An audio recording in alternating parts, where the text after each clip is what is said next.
The idea that thought has material power is quite controversial. This is what Chernigovskaya says about this. I have been asked this question many times, sometimes even 1,000 times.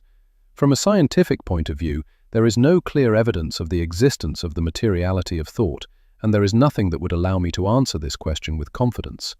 On the one hand, as a scientist, I am forced to say that there is no evidence. But on the other hand, without a scientific approach, I can admit that perhaps this is so, although I cannot understand the exact mechanism. In the end, we realize that our knowledge is very limited. But this does not mean that we will not expand it in the near future. Let me take as an example my experience last year when, by invitation, Dalai Lamas I traveled among Buddhists.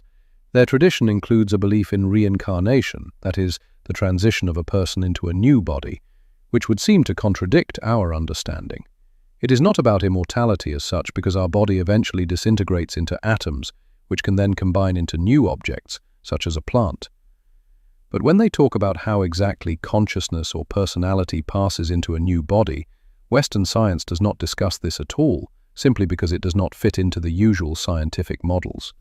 During conversations with Buddhist monks, who were also very educated in scientific terms, I asked them the question, how is such a transition possible? There are no known channels for transferring consciousness, are there? Their answer was unexpected and powerful. They said that scientists simply had not found this channel yet, but they had facts and personal experience confirming reincarnation. If scientists cannot find a channel, then they need to search better and expand their methods. This answer seemed very serious and not provocative to me. As for the question of the nature of geniuses, today scientists are sure that a genius can only be born, but not necessarily become one. An example is the situation when a person is given everything, but he does not realize his talents. So the key to success is not only in biological prerequisites, but also in the person himself and his aspirations. Stupid parents or the same teachers, I have been saying this for a long time as a teacher. They are not afraid to enter the classroom, but I would be afraid, frankly. After all, when you enter a room, how do you know who is in front of you? Mozart, Hitler, or Pushkin can be among the children, so I sympathize with teachers very much. Brilliant people have to pay a high price for their talent. I think you understand me correctly because they often behave strangely and sometimes become very difficult to communicate with. But are we ready to give up such a gift for the sake of a person of average health? In this case, our civilization will simply cease to exist. Who is the real boss in our house? I don't have an answer to this question, and nor do you. However, it's worth thinking about, just not before going to bed. Who is responsible for making decisions, me or my brain? Research shows that the brain makes similar decisions. In this situation, am I just a receptacle for this inner being? In the US, there have already been cases where the accused claimed that they did not commit the crime, but their brain did. What should be done then? Let's imagine I present images of the brains of certain individuals to the court, showing signs of criminal intent. Since we have a database of such images, what should be done next? Would a person who does not commit crimes still be sent to prison? What would happen to the presumption of innocence? Questions related to the brain are very complex and difficult to discuss. In addition, a driverless car recently hit a pedestrian in Florida, raising many controversial issues. Who is responsible? The owner, the manufacturer, or the person who invented the technology? When it comes to artificial intelligence, the legal side of the issue is still practically undeveloped. This is a global problem. I did not want to excite you, but I think it is important for you to realize that such threats really exist. Many years ago, a computer was able to beat Garry Kasparov at chess, and this caused a real shock. Now technology has gone further. A machine, entrusted with the best brain on the planet, wins again. When people came to their senses and began to analyze the situation, they thought that everything was not so bad, because it was an unfair game. The artificial system had a huge amount of memory. Moreover, it could be said that it was trained, or rather conditioned specifically for this player.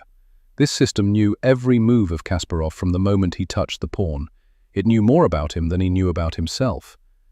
In addition, the machine does not experience nervous tension and does not get tired, and a person simply cannot have such a memory. Later, they came to the conclusion that chess is a complex, but still only a struggle of enumerating moves. The machine copes with this much more effectively, but its victory is still perceived as acceptable, because in chess, Everything comes down to algorithms. But what if we imagine another game?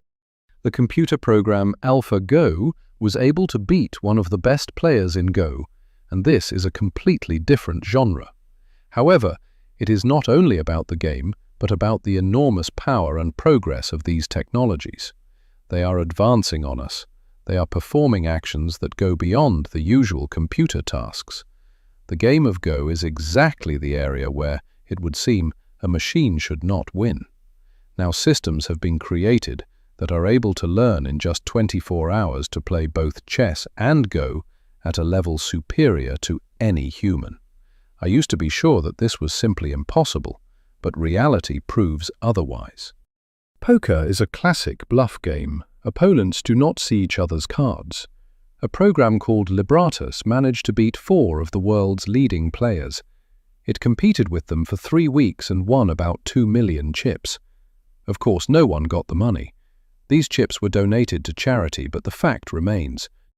This is already our reality. We have found ourselves in a world where there is no stability, which is constantly changing. There is nothing hidden in it. It is transparent. This world is extremely unstable and works at super high speeds. There is a term that I regret not having credited myself with creating. A person is not measured in this world the way machines are measured. Here, everything is decided in a split second. A living being simply does not exist on such a timescale. If someone decides to press a button, it can happen so quickly that we will not even have time to understand what happened. We are playing with a very dangerous fire. This world is a flickering hybrid reality, a completely different order with global significance. The world has changed and continues to transform without the possibility of turning back. Networks themselves are becoming more autonomous. They are starting to develop according to their own laws. We have almost no control over this process, except for the ability to completely turn off the systems. But if artificial intelligence is implemented, it will be impossible to turn it off, since it will be stronger than us. You can be sure of this. It will take care of its own safety. Also, scientists and lawyers are seriously discussing the question of what will happen if artificial intelligence really appears. He is a unique personality, and no one has the right to destroy him because it is a crime. We are faced with a choice between freedom and security, but it is no longer possible to refuse either from one of these values. We are entering a new era of civilization, where computer technologies play an important role. Of course, they have obvious advantages that are not worth talking about. However, it is necessary to note the serious risks associated with the possible emergence of a special caste of people. Manipulations with the genome will undoubtedly begin. The World Health Organization and other structures will be able to prohibit their attempts as much as they like, but the history of science knows of no precedents when something was successfully banned forever. Over time, there will be people who want to have a child with an IQ of 280, an indicator that is not given to a person by nature. How to deal with this? A special caste of people will emerge, and this is not fantasy at all, but a very real prospect. By the same logic, we will have a chance to insert a chip into the brain to speed up thinking processes and expand memory. I know teams that are already working in this direction, and this is not a question of the future, this is the present time. Imagine that a person implants a chip and remains the same, but with incredible mental potential. No ordinary person will be able to compete with him. You can't compare with such power, and that means that those who have chips automatically gain an advantage over everyone. Against this backdrop, questions of caste and ethical norms require a new, profound reassessment. There is no chance that we will see the evolution of the brain naturally in the next 10 years, despite the enormous sums being spent on scientific research around the world. Major projects are currently underway in the United States and in Asian countries that are aimed at developing these technologies and changing the very potential of human consciousness. Some of the world's leading universities are located in Europe and China. Why them? Because whoever wins this intellectual race becomes a triumphant winner on all fronts. And the brain is the most complex object that we can even begin to understand. It consists of millions of neurons, which are the basis of the nervous system and form a neural network. When I observe such structures, I feel fear because it is difficult to imagine how a signal can pass through such a network and reach the right place. But the signal still gets there. If you stretched out all the thin fibers of this network in one line, you could fly around the Earth 68 times, or fly to the moon and back 7 times. Such a complex system is located in the head of every person, regardless of how smart he is or, on the contrary, not so smart. Each neuron, of which there are approximately 85 billion, may have 50 or even 100,000 connections to other parts of the brain. If you multiply these numbers, you get a quadrillion connections. This number is unimaginable in its scale.